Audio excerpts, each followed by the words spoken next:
হাত বাড়িয়ে দাও, স্বপ্ন জড়িয়ে দাও।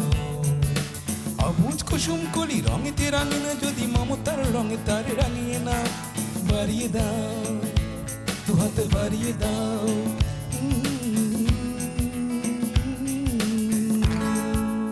সুপ্রিয় দর্শক, অটিজম এবং অন্যান্য প্রতিবন্ধিতা বিষয়ে আরটিভির সচেতনতামূলক অনুষ্ঠান হাত বাড়িয়ে দিলাম ৩০০ পর্বের মাইল ফলক ছুঁয়েছে।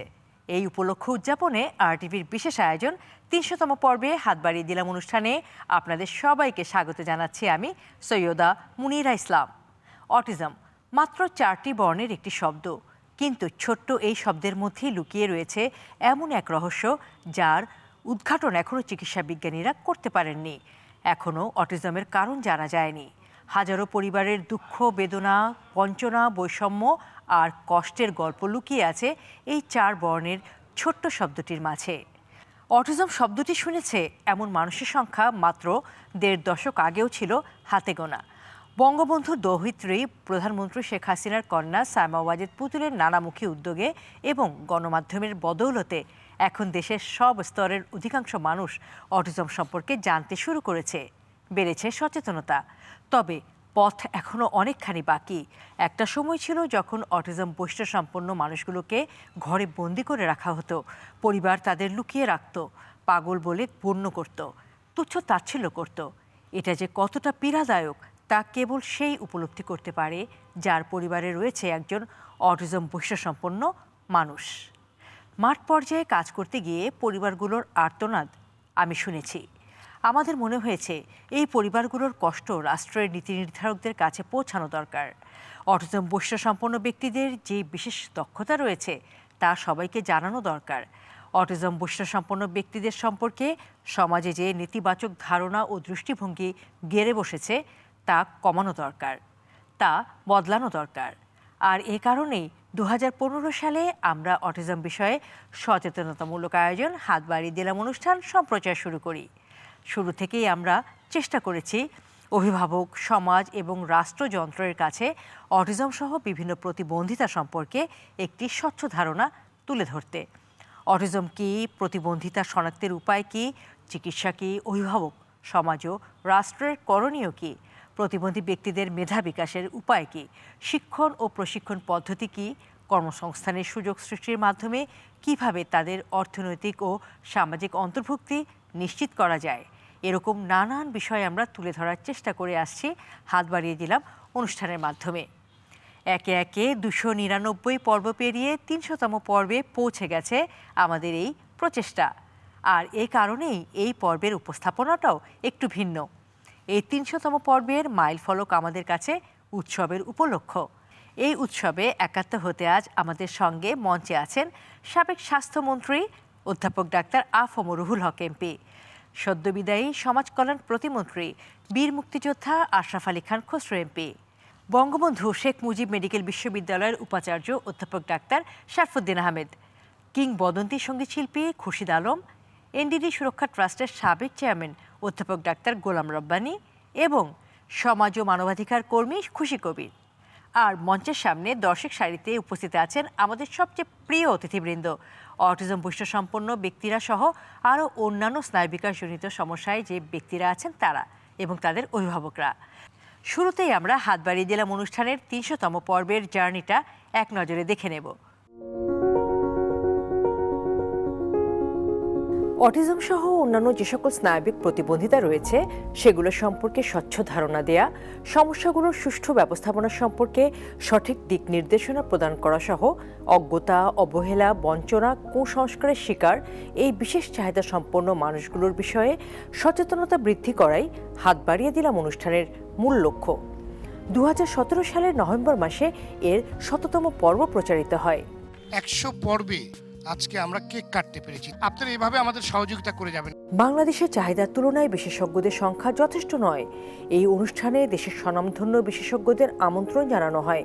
অটিজম ও অন্যান্য স্নায়ু বিকাশজনিত সমস্যার ব্যবস্থাপনা, চিকিৎসা, থেরাপি, কাউন্সেলিং ইত্যাদি সম্পর্কে গঠনমূলক দিক নির্দেশনা দেওয়া হয় এই অনুষ্ঠানে।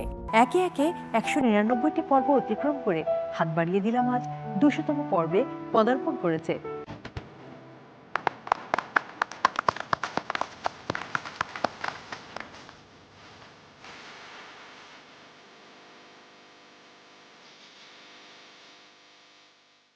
এই অনুষ্ঠানের মাধ্যমে আমরা তুলে ধরি সেবা প্রদানকারী প্রতিষ্ঠান, শিশু বিকাশ কেন্দ্র, হাসপাতাল, বিশেষায়িত শিক্ষা প্রতিষ্ঠান, থেরাপি সেন্টার ইত্যাদির বিস্তারিত কার্যক্রম। স্নায়বিক প্রতিবন্ধী জনগোষ্ঠীর উন্নয়নে বাংলাদেশ সরকার কি কি উদ্যোগ গ্রহণ করেছে এই অনুষ্ঠানের মাধ্যমে সেগুলো তুলে ধরা হয়। প্রতি বছর 2 এপ্রিল বিশ্ব অটিজম সচেতনতা দিবসে অটিজম বৈশিষ্ট্যসম্পন্ন শিশু কিশোরদের অংশগ্রহণে দিনব্যাপী চিত্রাঙ্কন প্রতিযোগিতা, সাংস্কৃতিক অনুষ্ঠান ও আলোচনা অনুষ্ঠানের আয়োজন করা হয়ে থাকে, যা RTV সরাসরি সম্প্রচার করে। হাত বাড়িয়ে দিলাম অনুষ্ঠানটি 2015 সালের ফেব্রুয়ারি মাসে যাত্রা শুরু করার কিছুদিনের মধ্যেই দর্শক জনপ্রিয়তার শীর্ষে উঠে যায় এবং একে একে 299টি পর্ব পেরিয়ে হাত বাড়িয়ে দিলাম অনুষ্ঠানটি পদার্পণ করল 300তম পর্বে। দীর্ঘ 9 বছরের পথ চলায় হাত বাড়িয়ে দিলাম অনুষ্ঠানটি অর্জন করেছে জাতীয় ও আন্তর্জাতিক বিভিন্ন স্বীকৃতি। ইউনিসেফের মিনা মিডিয়া অ্যাওয়ার্ড অর্জন করে। 2019 সালে হাত বাড়িয়ে দিলাম অনুষ্ঠানের গবেষক, উপস্থাপক এবং পরিচালক সৈয়দা মুনিরা ইসলাম মাননীয় প্রধানমন্ত্রীর নিকট থেকে অটিজম সম্মাননা এবং 2020 সালে তিনি তার কাজের স্বীকৃতি হিসেবে SMC মনিমিক্স প্রেরণা পদক গ্রহণ করেন। 2022 সালে প্রতিষ্ঠান ক্যাটাগরিতে RTV অর্জন করে অটিজম অ্যাওয়ার্ড। প্রতিবন্ধী ব্যক্তিদের প্রতিভা দেশের মানুষের সামনে তুলে ধরতে RTV আয়োজন করেছে অদম্য সুর রিয়েলিটি শো। তোমার ছায়া আমি, আমার ছায়া তুমি, যা দর্শকদের যেমন আপ্লুত করেছে তেমনি অর্জন করেছে ব্যাপক জনপ্রিয়তাও। কাশিতে অদম্য সুর গেয়ে ওঠার এই তো সময় আমাদের এবারের চ্যাম্পিয়ন রাহুল। আমাদের সমাজ যেন এই সুবিধা বঞ্চিত মানুষগুলোকে সহজ এবং স্বাভাবিকভাবে মেনে নেয়, সেক্ষেত্রেও অন্যতম দায়িত্ব পালন করে থাকে হাত বাড়িয়ে দিলাম অনুষ্ঠান। সহযোগী সংগঠন ইন্সপিরেশন ওয়েলফেয়ার সোসাইটি হাত বাড়িয়ে দিলাম অনুষ্ঠানের মাধ্যমে প্রতিনিয়ত দুস্থ ও অসহায়, মানসিক ভারসাম্যহীন এবং অন্যান্য স্নায়বিক প্রতিবন্ধীদের চিকিৎসা ও পুনর্বাসনে আর্থিক অনুদান ও অন্যান্য সহায়তা প্রদান করে থাকে। মিয়ানমার সামরিক বাহিনীর নির্যাতনের শিকার হয়ে দেশে আশ্রিত রোহিঙ্গা শরণার্থীদের মধ্যে বিভিন্ন ধরনের প্রতিবন্ধিতায় আক্রান্ত মানুষজন রয়েছে। বিশেষ চাহিদা সম্পন্ন এই মানুষগুলো আমাদেরই আপনজন। এদের উন্নয়ন ছাড়া দেশের সার্বিক উন্নয়ন কখনোই সম্ভব নয়। আগামী দিনগুলোতে এই বিশেষ চাহিদা সম্পন্ন মানুষগুলো সমাজের মূলধারায় সম্পৃক্ত হয়ে দেশের উন্নয়নে উল্লেখযোগ্য অবদান রাখবে। এটাই হাত বাড়িয়ে দিলাম অনুষ্ঠানের অঙ্গীকার এবং এই লক্ষ্যেই নিরলসভাবে আমাদের কাজ করে যাওয়া।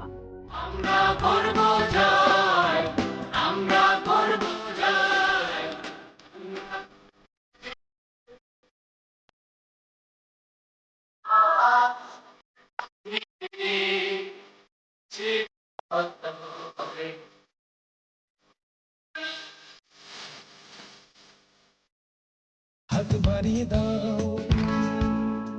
দর্শক, আমরা এতক্ষণ হাত বাড়িয়ে দিলাম অনুষ্ঠানের 9 বছরের লম্বা একটা জার্নি দেখে নিলাম। মানুষকে সচেতন করতে পারা, অটিজম ও অন্যান্য প্রতিবন্ধিতা সম্পন্ন ব্যক্তি ও তাদের পরিবারের পাশে দাঁড়ানো, তাদের অধিকার প্রতিষ্ঠায় ভূমিকা রাখতে পারাতেই আমাদের আনন্দ, আমাদের অর্জন। এবার আমরা শুরুতেই চলে যাচ্ছি অধ্যাপক ডাক্তার আফামুল হক MP মহোদয়, আপনার কাছে।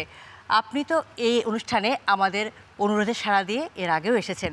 আজকে 300তম পর্ব আমরা উদযাপন করতে যাচ্ছি। এই অনুষ্ঠানটি সম্পর্কে আপনার মূল্যায়ন শুনতে চাই। আমি বলবো RTV এবং আপনি এবং আপনার সহকর্মীরা এই অটিজম সম্বন্ধে অনুষ্ঠান করে আমাদের যারা এই অটিজম সম্বন্ধে জানতেন না, বিশেষ করে পিতামাতা, তার আত্মীয় স্বজন এবং এ সম্বন্ধে তারা কেমন করে কাজ করতে হবে এবং কী করে তারা সাহায্য পেতে পারে, এই ব্যবস্থাপনায় যে আপনারা এগিয়ে এসছেন সমাজকে সাহায্য করার জন্য, শুধু জানানোর ব্যাপারে আমি বলবো RTVকে অনেক অনেক অনেক ধন্যবাদ 300তম পর্ব পৌঁছানোর জন্য। আমি মনে করি it is a very very very wonderful journey that you have perform. আমি মনে করি আপনারা এটা কন্টিনিউ করুন এবং আরও সুন্দরভাবে যাতে করে আমরা এই কাজগুলো করতে পারি, সেদিকে যাতে এগিয়ে যেতে পারেন, সেই জন্য আমার শুভেচ্ছা থাকলো। আমি যতটুকু রিকালেক্ট আপনার দেখলাম আপনার প্রেজেন্টেশন থেকে, আমি মনে করি it's a wonderful journey that you have been doing. I would like you to continue in the best possible way. জি, আপনাকে অসংখ্য ধন্যবাদ।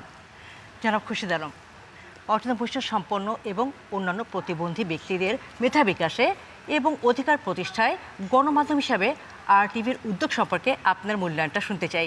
আমি ব্যক্তিগতভাবে বিশ্বাস করি যে এই যে যারা সুবিধা বঞ্চিত ছেলেমেয়ে যারা আছেন তাদের গার্জেনদের যেরকম দায়িত্ব তাদের ছেলেপেলেদেরকে শেখানো, সেই সঙ্গে সরকারের দায়িত্ব।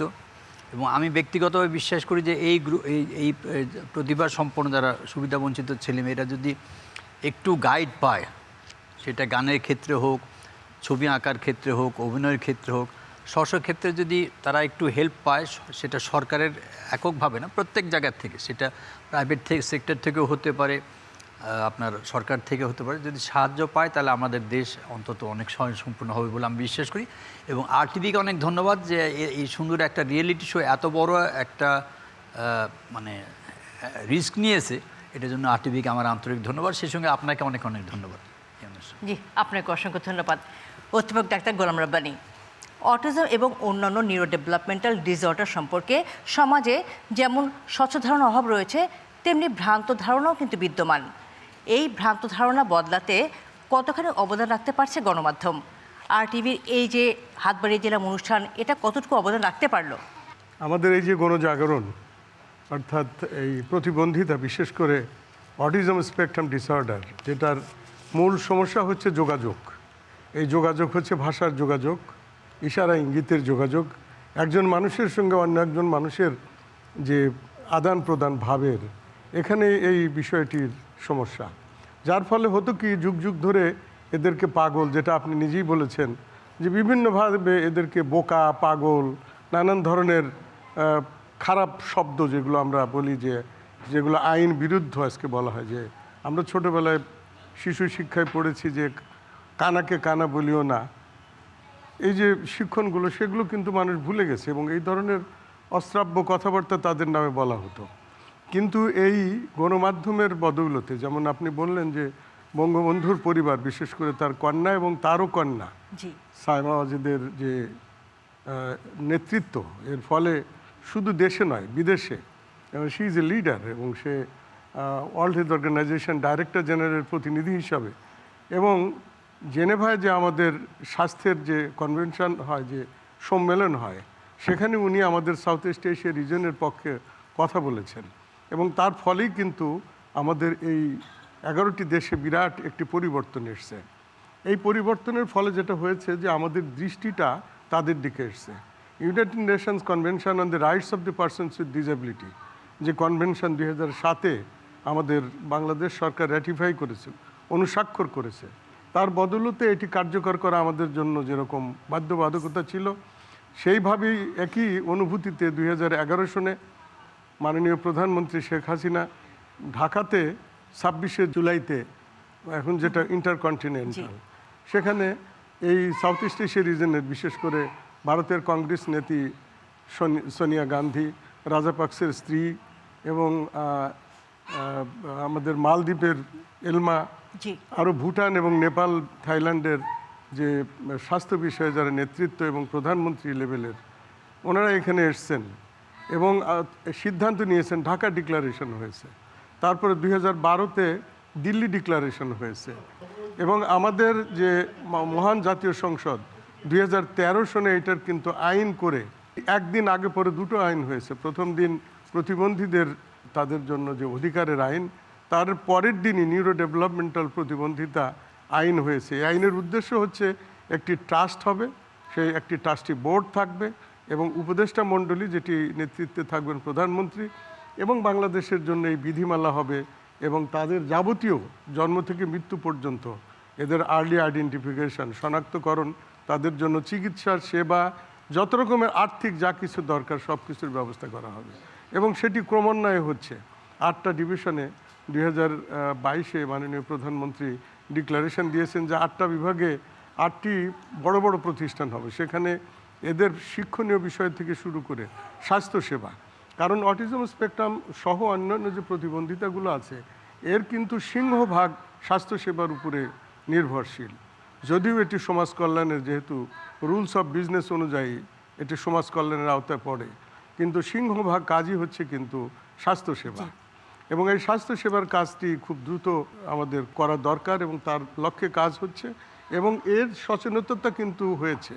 আজকে আর কেউ এদের সম্বন্ধে ওই যে কথাগুলো আমরা আগে বলতাম যে অপসংস্কৃতি ছিল, তাদের বিষয়ে যে স্টিগমা ছিল, যে এদের পরিবারে থাকাটা একটি কেমন মনে করতো লোকে, এখন কিন্তু তা মনে করে না। আমাদের যারা বড় বড় সাহেব যারা বাংলাদেশের কাজ করেন, তারা কিন্তু তাদের সন্তানদেরকে নিয়ে বিভিন্ন অনুষ্ঠানে যান। এবং আজকাল পিতামাতারা আমরা এই মিডিয়া, ইলেকট্রনিক এবং প্রিন্ট মিডিয়ার বদৌলতে এবং আমাদের জনসচেতনতার কারণে আজ কিন্তু আমরা আমাদের বিবাহ বিভিন্ন অনুষ্ঠানে তাদেরকে সাথে করে নিয়ে যাই। এবং এই যে এদের সম্বন্ধে যে নেতিবাচক ধারণা ছিল সেটি কিন্তু পরিবর্তিত হয়েছে। এরা সমাজে একটি মূল্য পেয়েছে, কারণ এটি হচ্ছে তাদের জন্মগত মানবাধিকার। যেটা বলা হয় মানসিক স্বাস্থ্যের এই বছরের স্লোগানই কিন্তু ছিল 2023-এ, যে এটা হচ্ছে একটি জন্মগত একটা মানবাধিকার। এই মানবাধিকার ক্ষুণ্ণ হতো বিভিন্নভাবে। তাদের এই পারিবারিক তাদেরকে হেয় করা হতো, তাদের অন্ন, বস্ত্র, বাসস্থান, শিক্ষা, চিকিৎসা সব কিছুতেই তাদেরকে অবহেলা করা হতো। আর চাকরি তো আরও দূরের কথা। আমাদের উদ্দেশ্য আসলে এই যে গণজাগরণ বা এদেরকে অ্যাওয়ারনেস ডেভেলপ করার উদ্দেশ্য হচ্ছে তাদেরকে সত্যিকার অর্থে সম্মান দেওয়া এবং তাদের জীবন নির্বাহের জন্য তাদের পরিবারের যারা কেয়ার গিভার, বিশেষ করে পিতামাতা যারা জন্মলগ্ন থেকে তাদেরকে আজন্ম প্রতিপালন করে আসছেন, তাদেরকে এই বিষয়গুলোতে অবহিত করা এবং তাদেরকে আরও প্রশিক্ষিত করা। আমরা যেটাকে বলি কেয়ার গিভার্স ট্রেনিং, যে চারা গাছের মতো, যদি মালি ভালো হয় চারা গাছটা সুন্দর হবে, পিতামাতা ওই একই। এবং বলা হচ্ছে two theory, parents and the professionals, পিতামাতা এবং যারা তাদেরকে সেবা দেন, যে সমস্ত বিশাল একটা যে থেরাপির ব্যবস্থাগুলো আছে, physiotherapist, occupation therapist, speech and language therapist, orthodontics, এদের সমব্যবহারের যে চিকিৎসা সেবাটা যেটা গড়ে উঠবে দোরগোড়ায়, যেটি বলা হচ্ছে যে আমরা 14টা সেন্টার এখন করতে যাচ্ছি, এই ঢাকাতে 2টো এবং অন্যান্য পেরিফেরিতে আমাদের 103টি কিন্তু সেবা সাহায্য কেন্দ্র আছে। এরও অতিরিক্ত এই নিউরো ডেভেলপমেন্টাল ট্রাস্ট থেকে আমরা করছি। এবং এটা হবে একটি মডেল, যেখানে আমাদের যে মাননীয় প্রধানমন্ত্রী ইন্স্যুরেন্সের কথা বলেছে, যে এদের স্বাস্থ্যসেবা পিতামাতার পক্ষে বহন করা খুবই কঠিন। নামমাত্র মূল্যে, ইভেন কি যাদের আমরা বলা হয়েছে যে মাত্র 600 টাকা দিয়ে সারা বছরে তাদের 1 লক্ষ টাকার সেবা তারা ক্রয় করতে পারবে। যাদের এই ইনকাম 1 লক্ষ টাকার নিচে, তারা মাত্র 300 টাকা রেজিস্ট্রি করে এই সেবাটা পাবে। এটির বিষয়ে আরো কাজ হচ্ছে এবং এই সেবা আমরা আপনার কাছে আবারও ফিরবো, আরও শুনবো আপনার কাছ থেকে। অনেক ধন্যবাদ অধ্যাপক ডাক্তার শরফুদ্দীন আহমেদ। অটিজম এবং অন্যান্য যে নিউরো ডেভেলপমেন্টাল ডিসঅর্ডার আছে, সেই রোগগুলোর চিকিৎসা কিন্তু অন্যান্য রোগের চিকিৎসার মতো নয়। এখানে অনেক ধৈর্যের দরকার, সময়ের প্রয়োজন পড়ে এবং ব্যয় সাপেক্ষও। আমাদের বর্তমান চিকিৎসা ব্যবস্থা এই বিশেষ মানুষগুলোর চিকিৎসার ব্যাপারে কতখানি সংবেদনশীল হতে পেরেছে? যে আপনাকে আমি ধন্যবাদ জানাই যে দীর্ঘ 9 বছর যাবৎ RTV-তে এই যে 300তম পর্বের মাধ্যমে আপনি মানুষকে সচেতনতা, ব্যক্তিগত পর্যায়ে, পারিবারিকভাবে এবং সমাজকে আপনি যেভাবে সচেতন করার কাজে এগিয়ে গিয়েছিলেন, এবং সরকারও অনেকখানি এই ব্যাপারে সচেতন হয়েছে আপনাদের মাধ্যমেই। এটা আমাদের অনেক কাজ কমিয়ে দিয়েছে। স্বাস্থ্যসেবার সাথে আমরা যারা জড়িত, আপনি জানেন যে বঙ্গবন্ধু শেখ মুজিব মেডিকেল বিশ্ববিদ্যালয় প্রতিষ্ঠা করেছেন মাননীয় প্রধানমন্ত্রী 1998-এর 30 এপ্রিল, এবং উনি কিন্তু এখানে একটা ইনস্টিটিউট করেছেন, institute of paediatric neuro disorder and autism. এবং এই অটিজম স্পেকট্রাম ডিসঅর্ডার, এটা নিয়ে ওয়ার্ল্ড হেলথ অর্গানাইজেশনে মাননীয় প্রধানমন্ত্রীর কন্যা সাইমা ওয়াজেদ প্রথম এটা তুলে ধরেন, যেখানে মাননীয় সাবেক স্বাস্থ্যমন্ত্রী, আমি এবং রাব্বানি সাহেব সেদিন উপস্থিত ছিলাম। ওয়ার্ল্ড হেলথ অর্গানাইজেশনে যেদিন এটা প্লেস করেন, এবং এর সাথে উনি এবার তো ডিরেক্টর জেনারেল হয়েছেন। আমি মনে করি আপনার যে কাজটি আপনি করছেন ওয়ার্ল্ড ওয়াইড, ওয়ার্ল্ড হেলথ অর্গানাইজেশনের এই 11টা দেশে আর কি, এই CRO রিজিয়নে উনি আমাদেরকে আরও সহায়তা করতে পারবেন। কি সহায়তা করা দরকার?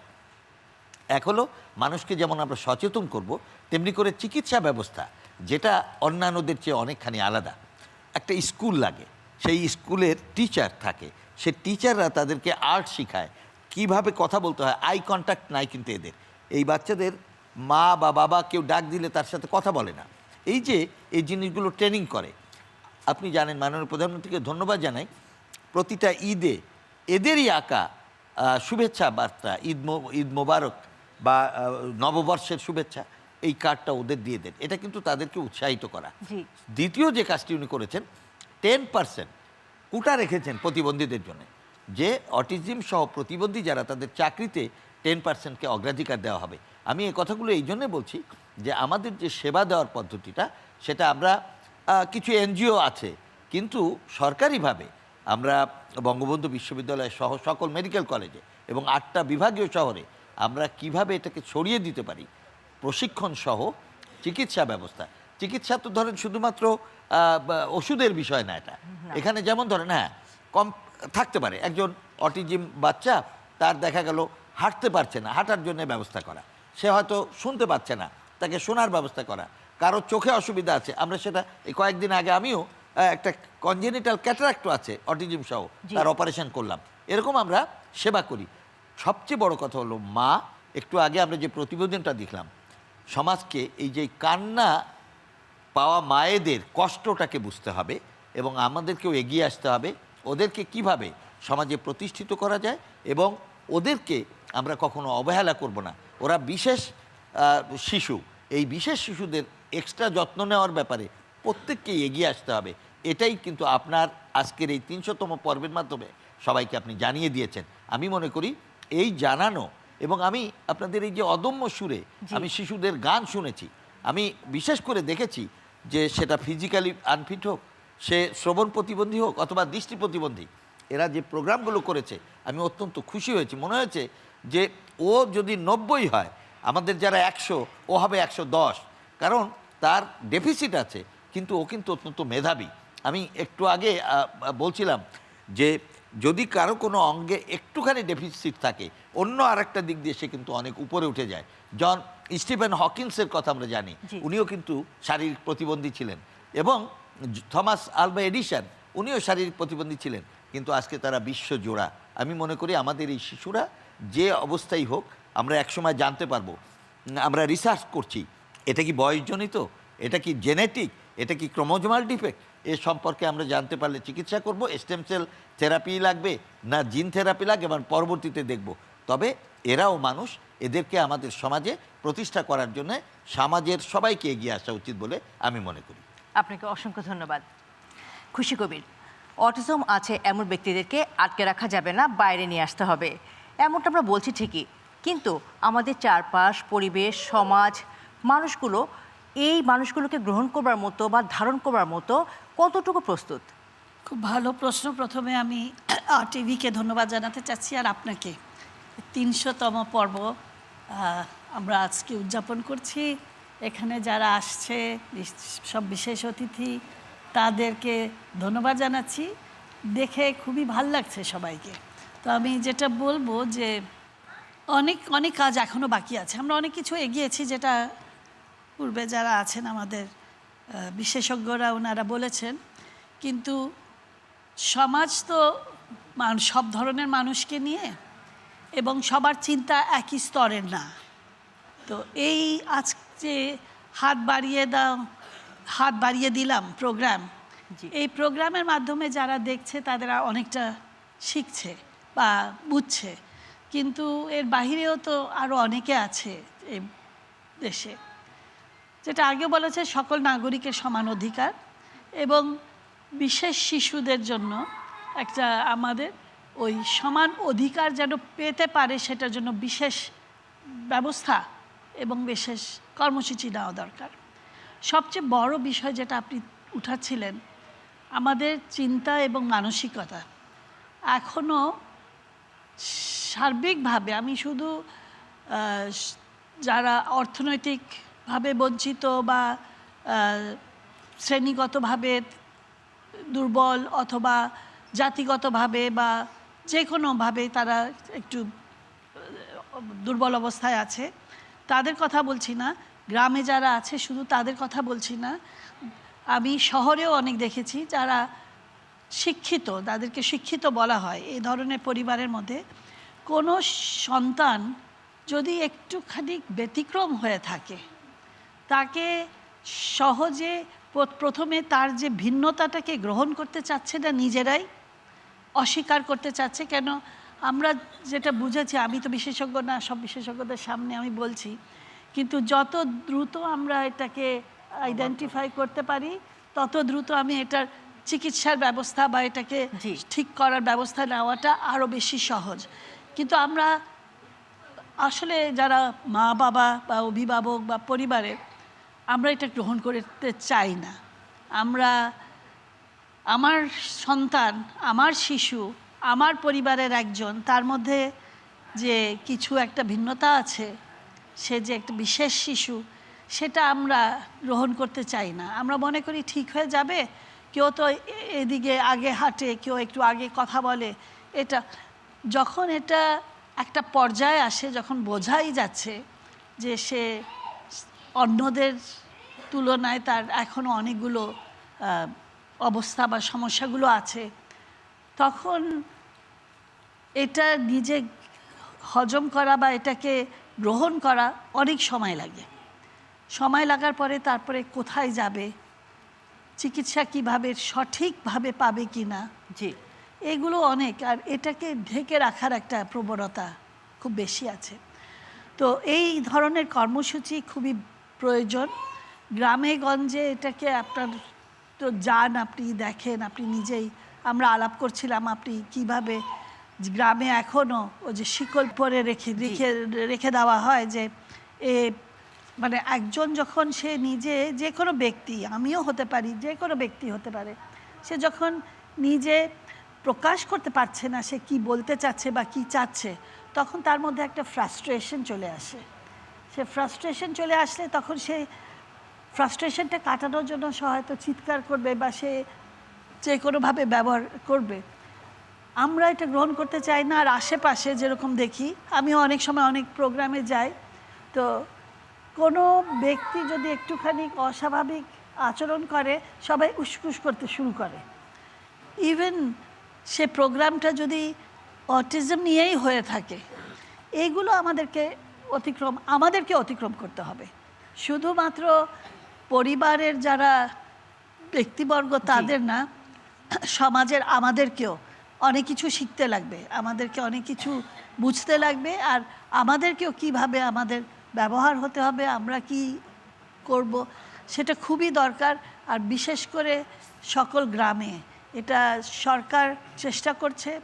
সরকারের যারা কর্মচারীরা আছে তাদের প্রশিক্ষণটা খুবই প্রয়োজন, যে তারা যেন এটা ঠিকভাবে করতে পারে। শিক্ষকদের, সব প্রাইমারি স্কুলের শিক্ষকদের এটা খুবই প্রয়োজন। জি, তো আমি মনে হয় আমাদের কাজ এখনও অনেক বাকি রয়ে গেছে, কিন্তু ধন্যবাদ যে এটা ৩০০তম পর্ব হচ্ছে, আরও যেন হতে থাকে। অনেক ধন্যবাদ আপনাকে। জনাব আশরাফ আলী খান খসরু এমপি, হাটবাড়ি জেলা অনুষ্ঠান সম্পর্কে আপনার মূল্যায়ন শুনতে চাচ্ছি। এটা মূল্যায়ন করা খুব কঠিন। আমি প্রথমেই ধন্যবাদ জানাই মনিরা আপনাকে এবং RTVকে। আজকে ৩০০তম পর্ব আপনারা এখানে উদযাপন করছেন, আমাদেরকে এখানে আহ্বান জানিয়েছেন। আমরা আপনাদের অনেকগুলি অনুষ্ঠানে আমরা অংশগ্রহণ করেছি এবং এই সবগুলি অনুষ্ঠান মানে খুবই সুন্দর, সাবলীল, এবং এদের যে উপস্থাপনা আপনার প্রতিবন্ধী বাচ্চাদের, অটিজম বাচ্চাদের, এটা দেখে অনেকেই আশ্চর্য হয়ে গেছেন। যারা টিভিতে অনুষ্ঠানগুলি দেখেছেন তারা অনেকে আমাকে প্রশ্ন করেছেন যে সত্যি কি বাচ্চারা অটিজম আক্রান্ত, সে কি অটিজম? আমার স্ত্রী কয়েকদিন, এই 6 মাস হলো উনি মারা গেছেন। ওনার একটা এই অটিজম স্কুল আছে, উনি এটা করেছেন, সেই 2011-তে উনি করেছেন।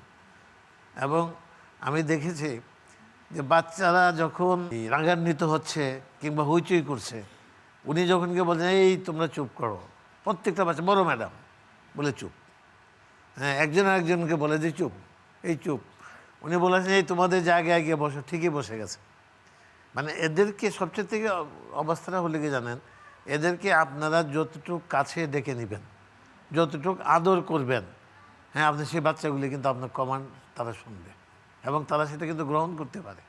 এবং এটা কিন্তু তাদের কিন্তু আরেকটা বৈশিষ্ট্য আমি দেখেছি। এই যে বাচ্চারা, যে প্রধানমন্ত্রী কিংবা রাষ্ট্রপতির যে ইনভাইট কার্ডগুলি হয় ঈদের সময় কিংবা ওই যে পয়লা বৈশাখে, এই কার্ডগুলি কিন্তু এই বাচ্চাদের দ্বারা কিন্তু আপনার করা হয় এবং তারা সেখানে আর্ট করে, সুন্দর একটি আর্ট করে, তাদের তো প্রতিভা আছে।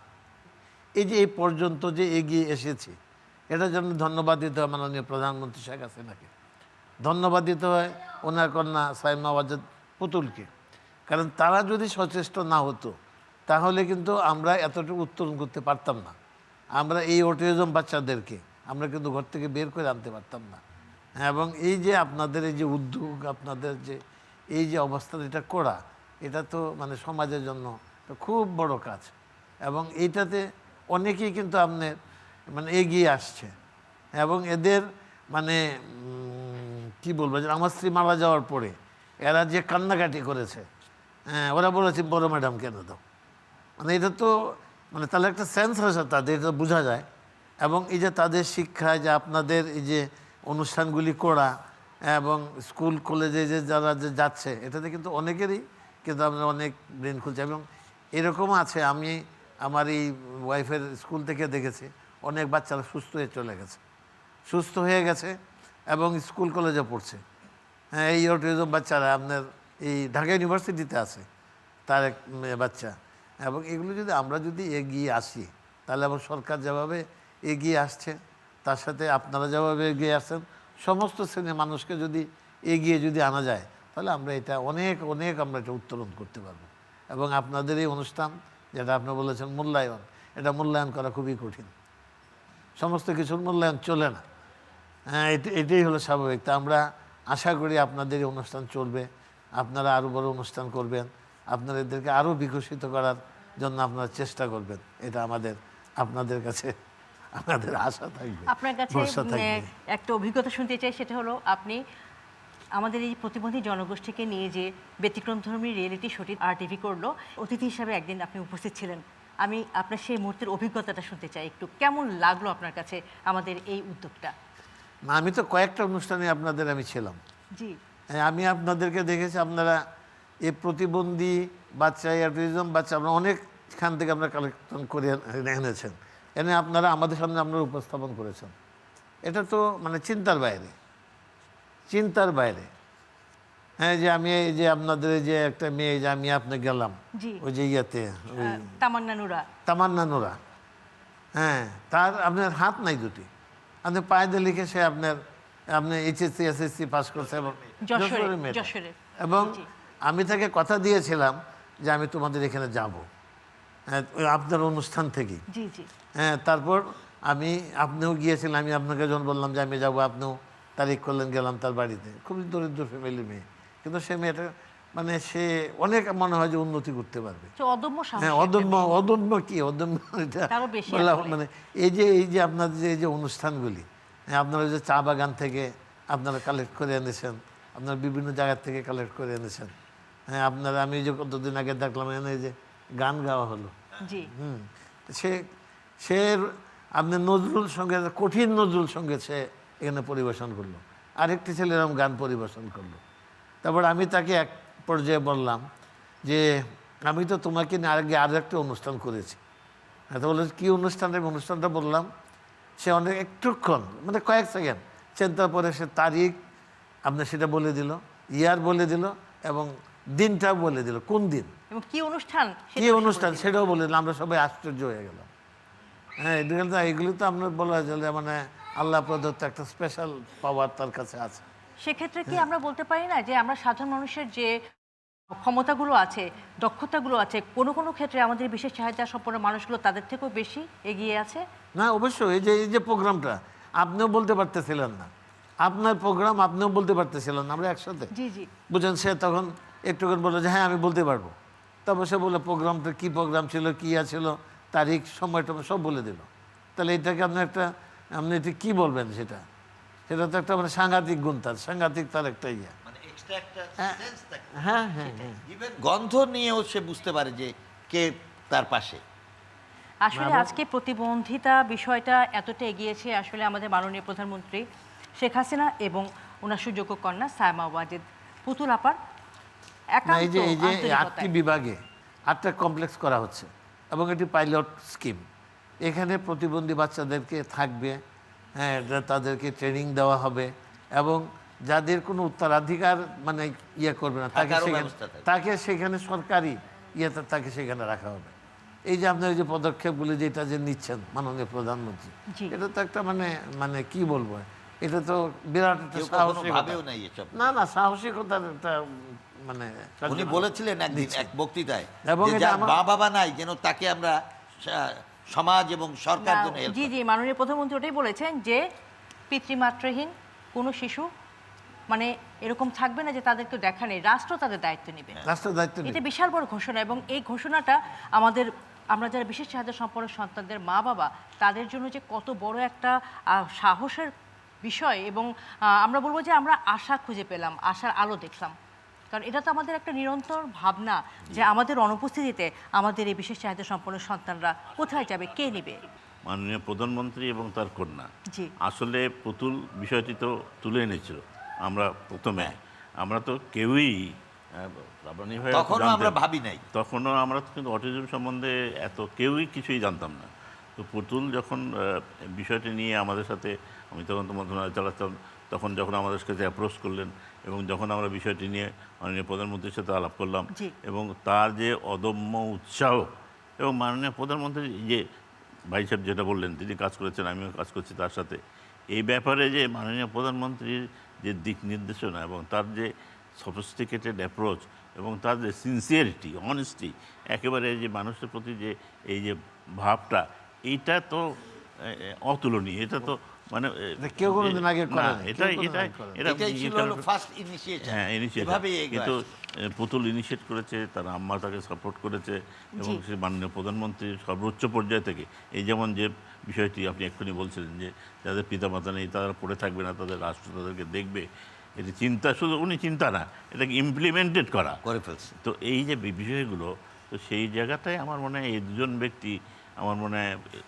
Needs special mention already internationally করেছে, মাননীয় প্রধানমন্ত্রীকে রেকগনাইজ করেছে।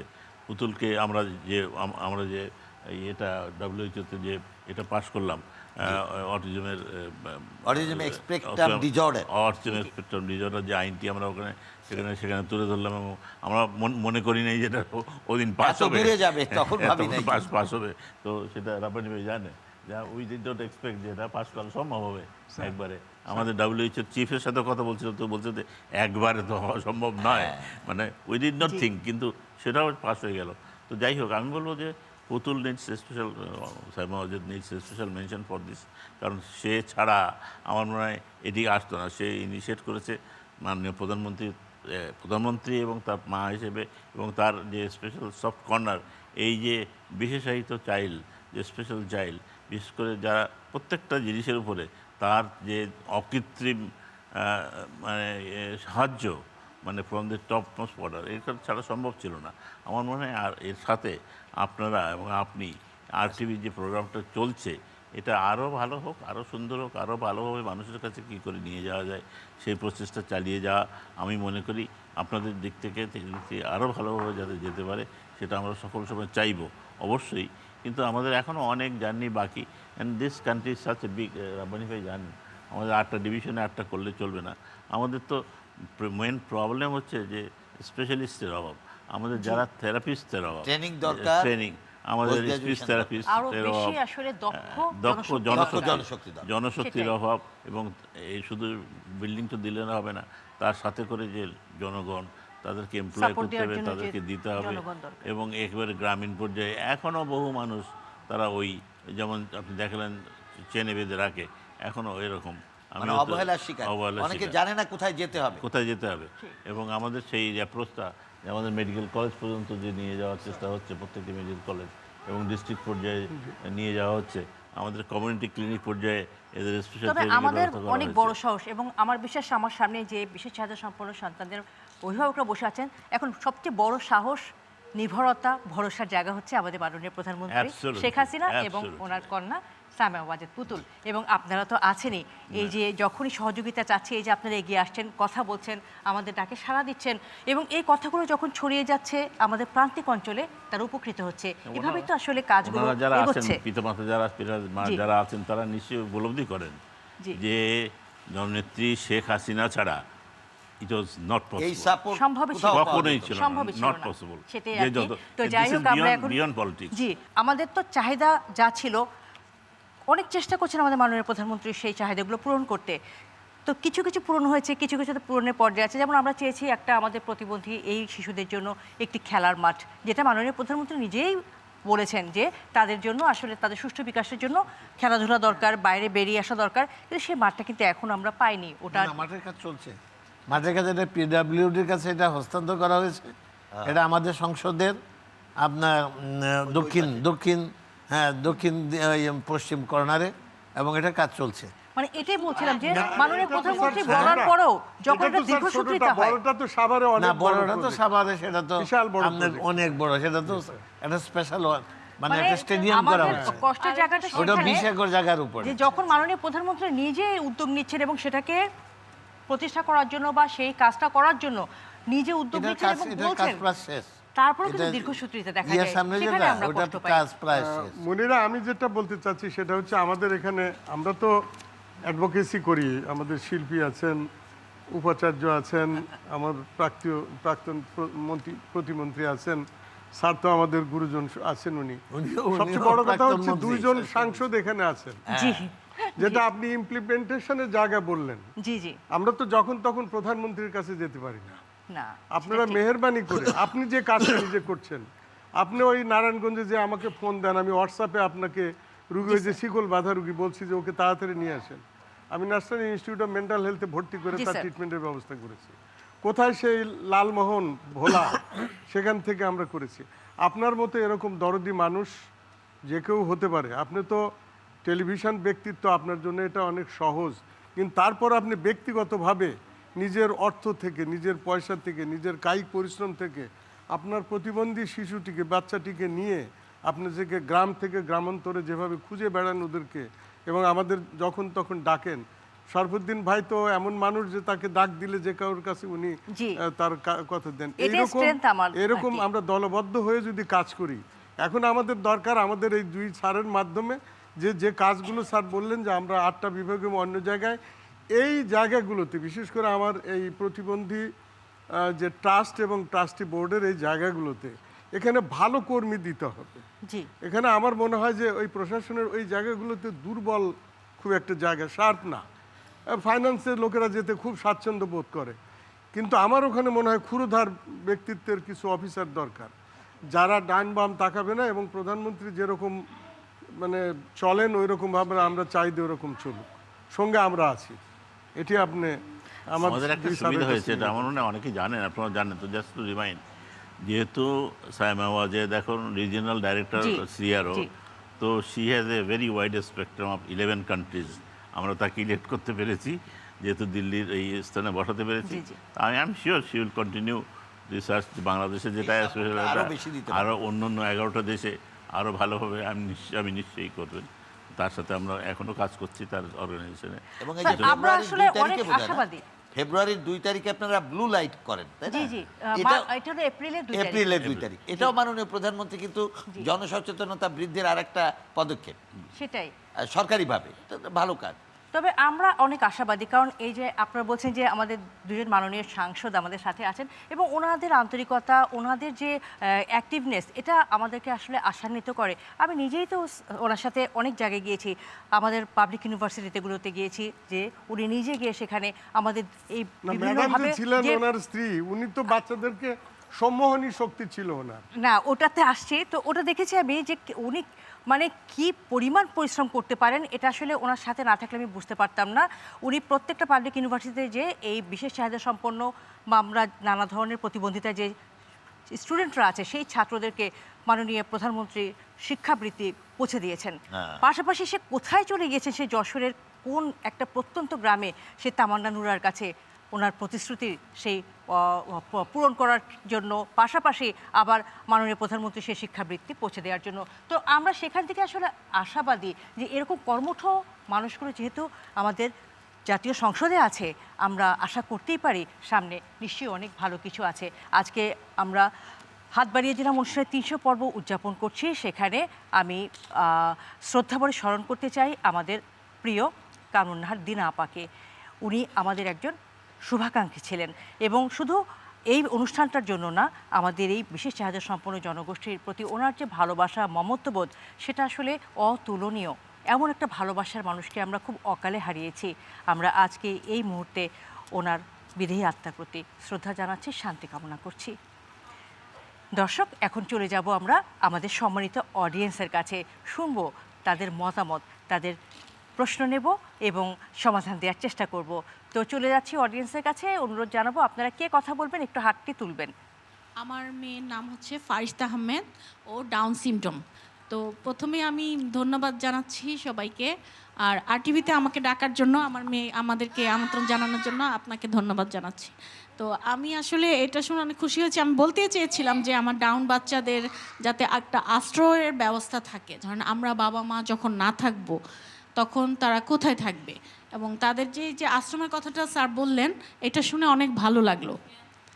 এবং আরেকটা কথা যেটা বলতে চাচ্ছিলাম সেটা হচ্ছে, আমাদের তো ওদের জন্য সরকারি কোনো স্কুল নাই, এমনিতে তো সরকারি স্কুল আছে অনেক, ওদের জন্য একটা যদি আমাদের প্রধানমন্ত্রী ম্যাডাম সরকারি স্কুলে একটা ব্যবস্থা করে দেন, এবং সেখানেও যদি ওদের থেরাপির ব্যবস্থা থাকে, অকুপেশনাল থেরাপি, স্পিচ থেরাপি এ ধরনের, তাহলে আমাদেরকে অন্য জায়গায় গিয়ে, প্রাইভেটে গিয়ে অনেক টাকা খরচ করে পার ঘন্টায় 1000 করে নেয়, 2000 করে নেয়, এরকম জায়গায় যেতে হবে না।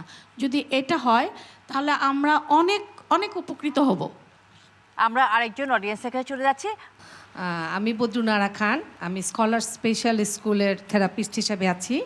আমার মেয়ে তাবাসসুম খান লিমন, ওয়ালাইকুম আসসালাম। ডাউন সিনড্রোম, যাই হোক ওখানেই আছে ওই স্কুলে।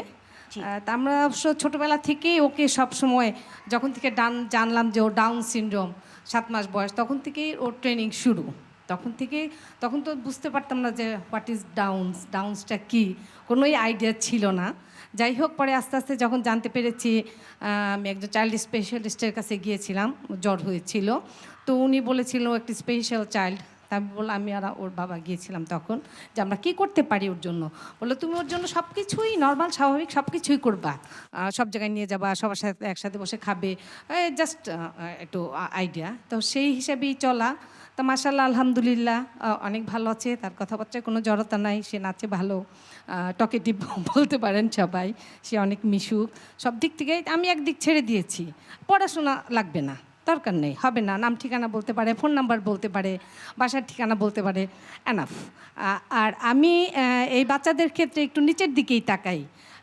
নিচের দিকে তাকানো বলতে, যেমন আমার বাচ্চা যা আছে অনেক ভালো আছে, যদি এর থেকে খারাপ হতো, এই হিসাবে আমি সবসময় নিচের দিকেই তাকাই যে আমার বাচ্চা ডাক্তার হবে না, ইঞ্জিনিয়ার হবে না, হবে না।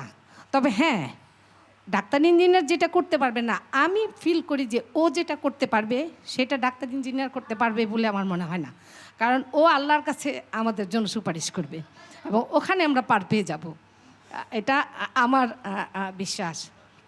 আর আরেকটা কথা আমি বলতে চাই, এত কিছু বলা তো সম্ভব না এত শর্ট টাইমে, সেটা হলো যে 5টি মৌলিক অধিকারী আমাদের বাচ্চারা সবাই, কিন্তু এরা প্রতিনিয়তই এই অধিকার থেকে বঞ্চিত হচ্ছে। যেমন ভাতার টাকা সাধারণত 600-700 টাকা দিচ্ছে, কিন্তু কিছু দুষ্কৃত চক্র আছে একটা সমাজসেবা অধিদপ্তরে, যারা এই টাকাটা প্রতিনিয়তই হাতিয়ে নিচ্ছে। তা আমার মনে হয় যে এই জিনিসটা যদি একটু ইনকোয়ারির মাধ্যমে এবং তাদের আসল কারা এই চক্রটাকে যদি বের করা যায়, তাহলে অনেকেই এটার উপকৃত হবে, এটা আমার বিশ্বাস। আমরা উত্তরটা নিচ্ছি। আমাদের সাথে আমাদের সাবেক সমাজ কল্যাণ প্রতিমন্ত্রী মহোদয় আছেন, আপনি যদি এই বিষয়টা নিয়ে কিছু আমি আপনাকে এটা বলি, এখন কেউ টাকা হাতিয়ে নিতে পারে না, মধ্যস্বত্ব ভুগিও নেই, এখন বিকাশের মাধ্যমে দেওয়াতে এটা ওনাদের আরো অনেক বেশি সুবিধা। না, বিকাশের মধ্যে সেটা পারে না, বলছেন আপনি যে ফোন নাম্বার দিচ্ছেন, আমি ফোন নাম্বার দেইনি, আপনি ফোন নাম্বার দেন নাই, তাহলে এটা আপনার টাকা। আমি এখানে একটু ডিটেলস বলি। আমার মেয়ের ওর টাকা অনেক দিন থেকে তোলা হয়নি, আছে ব্যাংকে, আছে, ঠিক আছে তুলবো, ঠিক আছে, যখন আমার দরকার হবে আমি যাব, সমাজসেবা অধিদপ্তরে গেলাম। আমি যেহেতু মোহাম্মদপুর এলাকায় থাকি, তো এইটা হলো সে রোডে, এই সমাজসেবা অফিসটা হলো, এটা হলো কি হুমায়ুন রোডে। ওখানকার যিনি ঊর্ধ্বতন কর্মকর্তারা, তারা আমাকে এসে বুঝাচ্ছেন যে মা মাস্ক টাক্স পরা একজন আছে কোনো রকমে বসে আছে কি বুঝি। শুনেন, আপনার বাচ্চাকে আমাদের সাথে করে আমরা ব্যাংকে নিয়ে যাব, ওখান থেকে তারা আমার মাধ্যমে টাকা তুলে অর্ধেক টাকা তাদেরকে দিয়ে আসতে হবে এবং তারপরে বাকি টাকাটা আমি নিব। তা আমি বলছি যে আমি কিছু বলিনি, আমি চলে আসছি। তো পরের দিন আমি বাসায় এসে বললাম, বলার পরে আমার তো সবারই কিছু না কিছু লোকজন থাকে মন্ত্রণালয় সব জায়গাতেই খোঁজখবর করার জন্য। তো উনি পরের দিন আমাকে ফোন দিয়ে বলতেছেন, আপনি এটা কী করলেন? আমি বললাম যে জি স্যার, আমি কি করেছি ম্যাডাম? যে হ্যাঁ আপনি এরকম কমপ্লেন করেছেন। বলছেন না স্যার, আমি কমপ্লেন করি নাই, আমি আপনাদের নিয়মকানুন জানি না, জাস্ট আমি একটু নিয়মকানুনগুলো জানার জন্যই আমি কল দিয়েছিলাম। ওখান থেকে ওরা বলছে যে যেমন করেই হোক ওর টাকা সব দিয়ে দিবি না। ইভেন এখন পর্যন্ত আমি সেই টাকা তুলি নেই, তবে আমি যাব, যে লাস্ট আমি যাব, উনি আসছিলেন আমাদের। না এটা আপনাদের এটা একটা ভুল ধারণা, আপনাদের এটা ভুল ধারণা।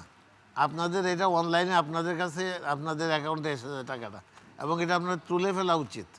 আপনারা তুলবেন না, এখনো টাকা জমা থাকবে। ওইটা কিন্তু শোনেন, কথাটা শোনেন, সেটা কিন্তু জটিলতার সৃষ্টি করবে। আপনি সেখান থেকে টাকা তুলেন, আপনার একটা ব্যাংকে অ্যাকাউন্ট করে আপনার টাকাটা রাখেন, এবং আপনি ওইখানে পড়ে থাকলে ওইটা জটিলতার সৃষ্টি হবে। জি জি, আমি তুলে ফেলব, হ্যাঁ প্রয়োজন নাই। এবং তার সাথে এদের সাথে ব্যাংকের লোকজন জড়িত হতে পারে, এটা ব্যাংকের লোকজন জড়িত। আমার সামনেই তারা বলতেছে হ্যাঁ হ্যাঁ হ্যাঁ, টাকা তোলার পর আমাকে কিন্তু শাড়ি কিনে দিও। আচ্ছা, আপনি কোথায় গেছিলেন, কোন ব্যাংকে গেছিলেন? এটা তো এই সোনালী ব্যাংকে। না সোনালী ব্যাংক না না না, শোনেন, আপনারা এটা ভুল বলছেন। ওইটা এইভাবে আসে না, এটা বাংলাদেশ ব্যাংক থেকে ওইটা ইয়ার মাধ্যমে আসে যায় টাকাটা। এটা সোনালী ব্যাংক কিংবা কোনো ব্যাংক এখন এটার সাথে জড়িত না। আপনার এটাকে এটা হয় বিকাশে বা নগদের মাধ্যমে আপনি পেয়ে যেতে পারেন। এটা তো ওইটা ট্রান্সফার হয়, এটা government to public, government to people, এটা ইয়া হয়ে যায়। তাকে তাকে দিতে পারবে না, এটা আপনার বিকাশেই যাবে, এটা মাঝখানে কেউ কিছু নিতে পারবে না। না, এটা হলো আপনার এখানে সিস্টেমের মধ্যে এটা হলো আপনি আগের কথা বলতে পারেন। বিকাশ হওয়ার আগের টাকা ওর বেশ বিকাশ হওয়ার আগে, হ্যাঁ একটা অ্যামাউন্ট জমা আছে শোনেন, বিকাশ হওয়ার আগে কিছু এরকম হয়েছিল দেখেই এটা মাননীয় প্রধানমন্ত্রী এটা অনলাইনে নিয়ে গেছেন, G2G করে বুঝছেন। এখন G2P এবং প্রাইমারি স্কুলের বৃত্তির থেকে আরম্ভ করে হাই স্কুলের বৃত্তি থেকে সমস্ত বিকাশ কিংবা নগদের মাধ্যমে আপনি এটা দেওয়া হচ্ছে। থ্যাংক ইউ স্যার, আমি ফাইনালি আর আপনি যেটা বলছেন এটা অনেক আগের কথা বলছেন, তখন কিছু হয়েছে হয় না, যে তা ঠিক না। আর আপনার যেটা ভুল ধারণা, আপনারা যখন টাকাটা আসে আপনার টাকাটা আপনারা তুলে নেবেন। জি, আমি আবার যাব, যে ফাইনালি দেখবো যে ওনারা কি বলেন, তারপর আমি ইনফর্ম করব। ধন্যবাদ সবাইকে। আপনাকে অসংখ্য ধন্যবাদ।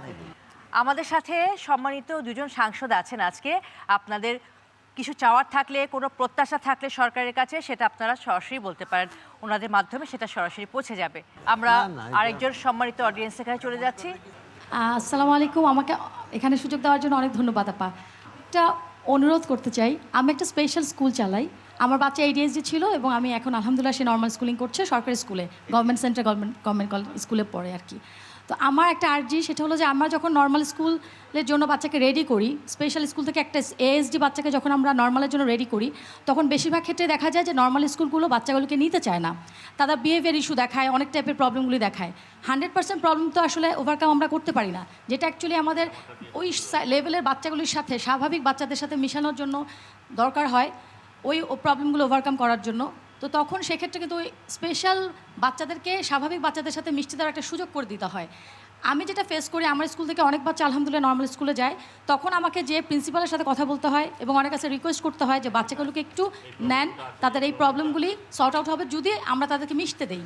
এবং বাচ্চাদের অভিভাবকরাও তা আমাদেরকে ভালোভাবে নেয় না, আমাদের স্পেশাল বাচ্চাগুলোকে ভালোভাবে নিতে চাচ্ছে না, তারা একটাই কথা বলে যে আমাদের বাচ্চা খারাপ বিহেভিয়ার শিখবে। তো আমার কাছে একটা আর্জি, মানে আমি একটা আর্জি করতে চাই সবার কাছে, যে আমাদের মাননীয় প্রধানমন্ত্রীর তরফ থেকে আমরা অনেক সুবিধা পেয়েছি, স্পেশাল বাচ্চাদের জন্য অনেক সুবিধা পেয়েছি আমরা মারা।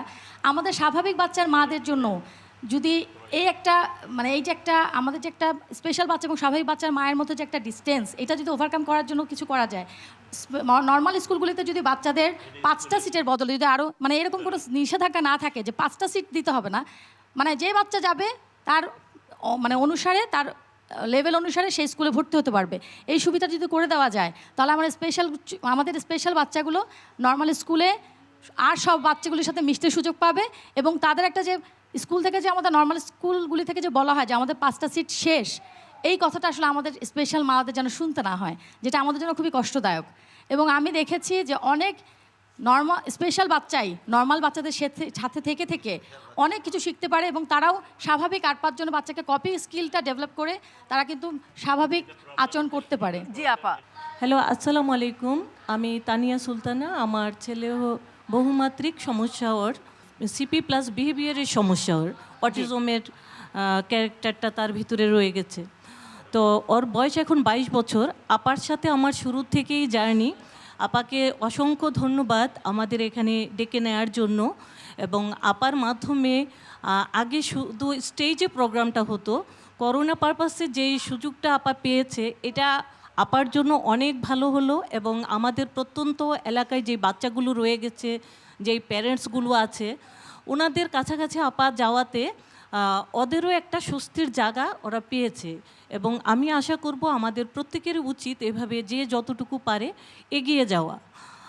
আমি কাইন্ডলি একটু বলবো যে আমাদের বাচ্চাগুলোর যারা আমরা স্পেশাল বাচ্চার পিতামাতা বা যারা স্পেশাল বাচ্চা আছে, আমরা যখন কোথাও কোনো ডাক্তারের শরণাপন্ন হব বাচ্চাদের নিয়ে, অনুগ্রহ করে আমাদের আপনারা অবশ্যই চেষ্টা করবেন যে ওদের যেন পেমেন্টটা দিতে না হয়। আমার একটা অনুরোধ থাকবে লিজা আপার কাছে, উনি এই বার্তাটা হাত বাড়ানোর তরফ থেকে যেন একটু প্রচার করে, তাহলে আমাদের অনেক নিডি বাচ্চা আছে যাদের অসুবিধা চিকিৎসার ক্ষেত্রে। কিন্তু আমাদের আসলে অনেক অনেক অটিজম বাচ্চা আছে যে চিকিৎসাই করায় না। ওরা বলে কি না ডাক্তার দেখাইলে কি হবে, কিন্তু আসলে আমরা মারা কিন্তু চাই আমাদের বাচ্চাটাকে যথেষ্ট সময় তারপর যথেষ্ট পরিমাণ এগিয়ে নিতে, কিন্তু অর্থের যোগানটা তখন ফ্যামিলি ওয়াইজ করতে হয়। তো ওখানটায় প্রচণ্ড বাধা আমাদের। তানিয়া আপা, আমরা পয়েন্টটা বুঝতে পেরেছি, আপনাকে অসংখ্য ধন্যবাদ। আমরা চলে যাচ্ছি ডাক্তার শারফুদ্দিন আহমেদ স্যার, আপনি বলেন। এই ব্যাপারে আপনাকে একটু বলি যে প্রাইভেট তো আপনার এই বাচ্চা দেখানোর দরকার নেই। যে সমস্ত সরকারি প্রতিষ্ঠান আছে, বিশেষ করে এই যে আমাদের IPNA, institute of paediatric neuro disorder and autism, Bangabandhu বিশ্ববিদ্যালয়ে ওরা যারা আসে ওদেরকে কিন্তু আমরা চিকিৎসা দেই, পয়সা লাগে না। তাদেরকে আমাদের ট্রেনিং দেই, স্পিচ থেরাপি দেই, অকুপেশন থেরাপি দেই। আমার মনে হয় যে আপনাদের যাদের জানা নাই, আমাদের ওই ইনস্টিটিউটে ওখানে যে স্কুল আছে ওরা কি করে, ওখানে আসলে আপনাদের চিকিৎসা হবে। যারা গরিব রোগী তাদের যদি ওষুধও কিনে দিতে হয়, মাননীয় প্রধানমন্ত্রীর একটা ফান্ড আছে আমাদের ওখানে, সেখান থেকেও আমরা টাকা দিয়ে দিই। সোশ্যাল ওয়েলফেয়ার ফান্ড থেকে আমরা 5,000 টাকা দিই ওখান থেকে, আর 10,000 দিই মাননীয় প্রধানমন্ত্রী ফান্ড থেকে। যদি কারো প্রয়োজন হয়, যেন যে ওনার টাকা উঠানো লাগে না এরকম না, যার টাকা উঠানো লাগে, যার প্রয়োজন, আমরা তাদেরকে কিন্তু এভাবে সহায়তা করি। এ নিয়ে আপনাদের ভয় পাওয়ার কোনো কারণ নাই। আমরা একটা প্রশ্ন নিব, একটা প্রশ্ন পেছনে। শুরুতে আমি আরটিভি দ্বারা আয়োজিত হাত বাড়িয়ে দিলাম অনুষ্ঠানের 300তম পর্বের জন্য মনির আপুকে এবং আরটিভিকে শুভেচ্ছা জানাই। আমার যেটা বিষয় সেটা হচ্ছে আমার মাননীয় সাবেক প্রতিমন্ত্রী স্যারের কাছে আমার একটা কিছু প্রশ্ন আছে। সেটা হচ্ছে যে স্যার, আমাদের জনাব সাইমা ওয়াজেদ পুতুল ম্যাম আমাদের অটিজম বিষয়ক অনেক অ্যাওয়ারনেস তৈরি করেছেন। তারপর আমি দেখেছি যে বিভিন্ন সরকারি মন্ত্রণালয়গুলো তারা যখন কোনো তাদের দিবস উপলক্ষে আর্ট কম্পিটিশন করে, কিছু কিছু মন্ত্রণালয় আমাদের নর্মাল বাচ্চাদের সাথে আমাদের স্পেশাল বাচ্চাদেরকেও তারা আর্ট কম্পিটিশনে নেয়। কিন্তু আবার এমন অনেক মন্ত্রণালয় দেখেছি যারা কিন্তু আর্ট কম্পিটিশন নর্মাল বাচ্চাদের মধ্যে করলেও আমাদের স্পেশাল বাচ্চাদেরকে নেয় না। যেমন বোয়েসেল, যেটা লাস্ট দেখলাম, বোয়েসেল এই জিনিসটা করে নাই। হ্যাঁ, আরেকটা বিষয় হচ্ছে যে আমরা যেই মায়েরা আমাদের যখন অটিজম বাচ্চাদেরকে লালন পালন করি, আমরা একটা সময় চিন্তা করি যে আমরা টিচিং প্রফেশনে যাব। সেক্ষেত্রে আমরা অনেক কষ্ট করে বাচ্চা সামলে বিএসএড এমএসএড করি এবং আমরা চাই যে আমাদের বাচ্চাদেরকে দেখাশোনার পাশাপাশি আমরা একটা স্কুলিং প্রফেশনে যাব। সেখানে আমাদের বাবা মায়েদের একটা বয়সও হয়ে যায়, সেই বয়সে আমরা কিন্তু আর এমপিভুক্ত স্কুলগুলোতে সুযোগ পাই না। কিন্তু আমি স্যারকে বলতে চাই যে আমাদের মাননীয় প্রধানমন্ত্রীর কাছে আমাদের একটা অনুরোধ, আমাদের এই যখন আমরা আমাদের বাচ্চাদের জন্য এই স্পেশাল এডুকেশনের জন্য স্পেশাল এডুকেশন নিয়ে যখন নিজেদেরকে দক্ষ তৈরি করি, তখন আমরা চাই যে আমাদের এই বাচ্চাদের পাশাপাশি অন্য বাচ্চাদেরকেও আমরা একটা গুড এডুকেশন দিতে।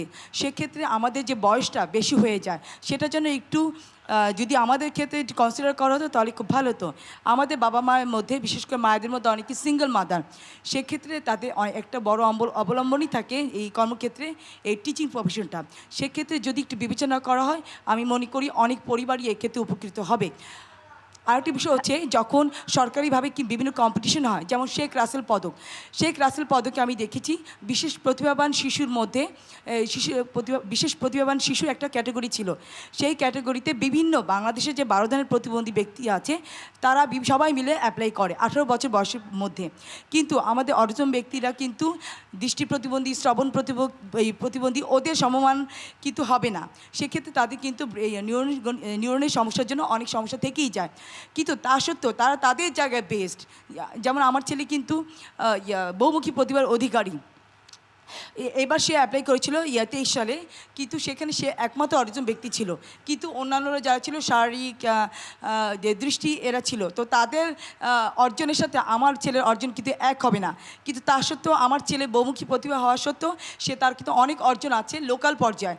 তো আমি মনে করি সেক্ষেত্রে আমার বিশেষ অনুরোধ আমাদের অটিজম বাচ্চাদের যে প্রতিভাগুলোকে যখন অন্যান্য প্রতিভাবান শিশুর সাথে কম্পেয়ার করা হবে একটু ওদের সেই প্রতিভাগুলোকে একটু কনসিডার করে করা হয় এবং ওদেরকেও একটা শীর্ষস্থানীয় অর্জনে নেওয়া হয়। নয়তো আমরা কিন্তু সারা জীবন এই বাচ্চাদের নিয়ে ফাইট করতে করতে যখন দেখবো যে ওরা বারবার খালি হেরিয়ে যাচ্ছে সব কিছুতেই, আমাদের মনোবলটা ভেঙে যাবে। আমরা কিন্তু আর চাইবো না যে আমাদের বাচ্চাদেরকে আরও গান শেখায়, আরও ছবি আঁকায়, আরও লেখাপড়া করে, আরও অনেক কিছু করায়। কারণ যদি আমাদের অন্যান্য বাচ্চাদের সাথে কম্পেয়ার করতে হয়, সেখানে যদি কনসিডারেশন না থাকে আমরা কিন্তু ভেঙে পড়ি, বারবার ভেঙে পড়ি। এই জায়গাতে আমি মনে করি একটু বিশেষ কনসিডারেশন থাকা দরকার। বিশেষ করে আইসিটি মন্ত্রণালয়, তাদের আমি মনে করি আইসিটি মন্ত্রণালয়ের মতো আরও অনেক মন্ত্রণালয়কে আমাদের অটিজম বিষয়ক যদি অ্যাওয়ারনেস তৈরি করা যেত তাহলে ভালো হতো। কারণ অটিজম ব্যক্তিদের তাদের কিন্তু স্পিচ অ্যান্ড বিহেভিয়ার, কমিউনিকেশন অনেক সমস্যা, তাদের সোশ্যালাইজেশন, তার মধ্য দিয়ে আমরা যখন আমাদের বাচ্চাদের গড়ে তুলি সেটা আমাদের জন্য আনন্দদায়ক। কিন্তু সেটা যখন অর্জনের ক্ষেত্রে আসে তখন তারা যখন ফেলিওর হয়ে যায় তখন আমরা দিন শেষে আবার কিন্তু ভেঙেই পড়ি, হতাশার মধ্যে চলে যায়। তো এই জায়গাতে আমার বিশেষ অনুরোধ মাননীয় প্রধানমন্ত্রীর কাছে তারা যেন এই বিষয় একটু দেখে। আর আমাদের বাচ্চাদের জন্য যে ভাতার ব্যবস্থা করা হচ্ছে নিঃসন্দেহে খুবই চমৎকার, যেটা আমরা আগে হয়তো এই সুযোগ সুবিধা পাইনি। তার সাথে আমি বলবো যে আমাদের যে ভাতা দেওয়া হচ্ছে বর্তমানে যে দ্রব্যমূল্য বাড়ছে সেই অনুযায়ী অনেক পরিবারের জন্য এই ভাতাটা আসলে যথেষ্ট নয়।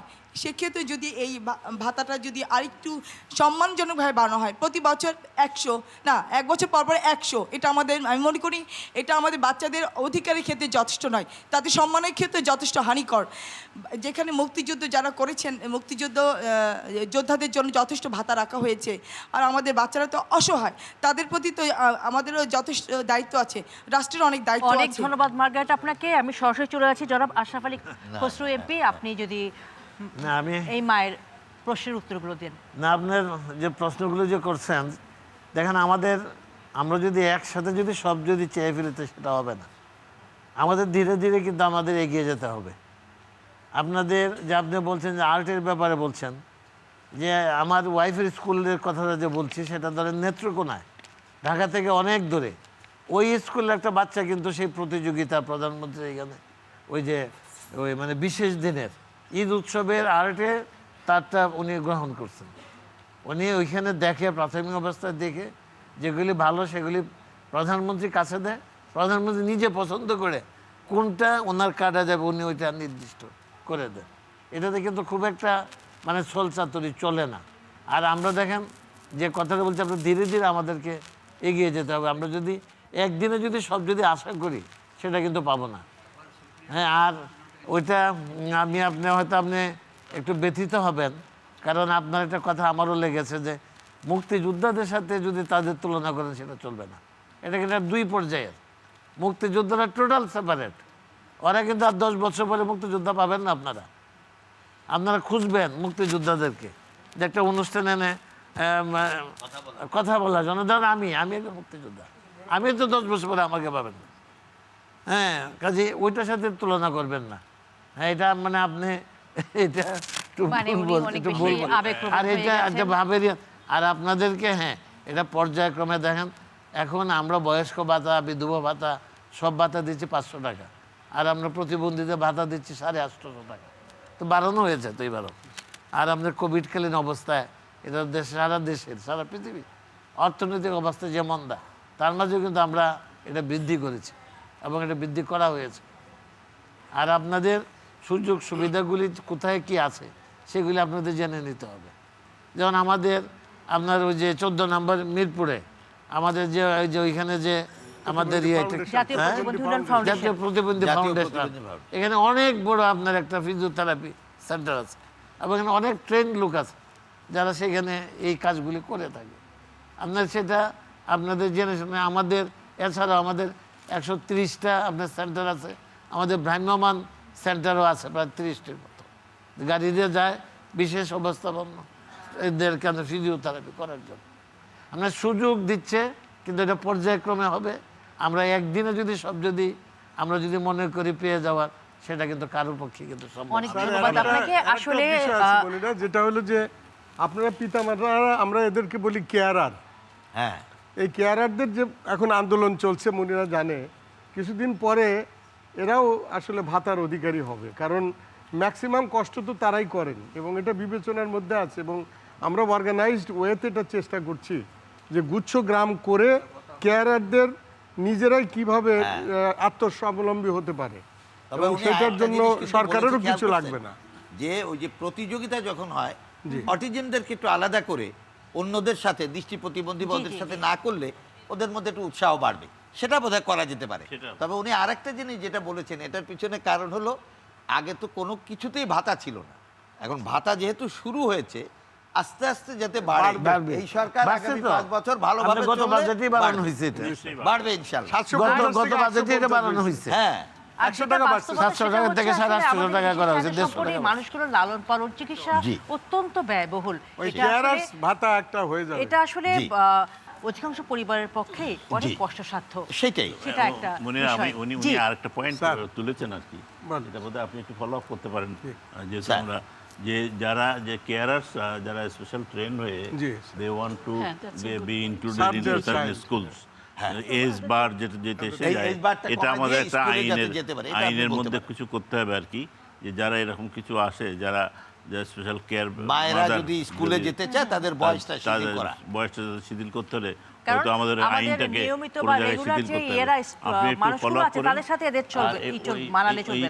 এনার সাথে কন্ট্যাক্ট রাখেন, is the right person. Carer হিসাবে আর টিচারের ব্যাপারে